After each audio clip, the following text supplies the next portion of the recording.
शाहिद अफरीदी को पनाई गई है, उसमें उन्हें सिर्फ इमरान खान की सियासी गलतियां नजर आती हैं।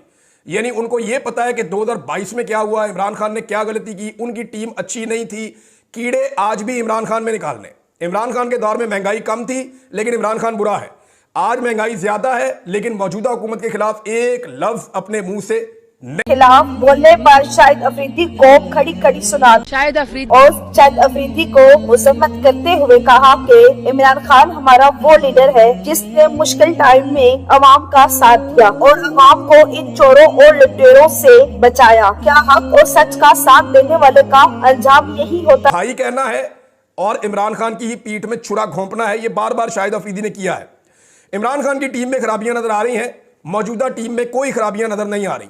मजलूम के हक में जुल्म के खिलाफ खड़े होने की बजाय शाहिद अफरीदी साहब चुप रहते तो बेहतर था, लेकिन चुप रहना तो दूर की बात है, वो मजलूम के हक में खड़े होना भी दूर की बात है।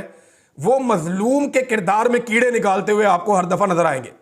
शाहिद अफरीदी में, मोहसिन नकवी में, फैसल वाडा में, मुस्तफा कमाल में कोई फर्क नहीं है। ये एक ही कबील के लोग हैं, सारे एक ही कबीले के लोग हैं और एक ही जगह से एनर्जी हासिल करते हैं, एक ही जगह से इनको इंफॉर्मेशन मिलती है और उसको ये फैलाते हैं। तो आप शाहिद अफरीदी के बारे में क्या कहेंगे? अपनी कीमती राय का इजहार कमेंट सेक्शन में करें। वीडियो पसंद है तो लाइक करें और इस चैनल को सब्सक्राइब कर लें और साथ ही बेल आइकन का बटन भी प्रेस कर दें ताकि इस तरह की लेटेस्ट नई अपडेट आपको बआसानी आ सके। Thanks for watching.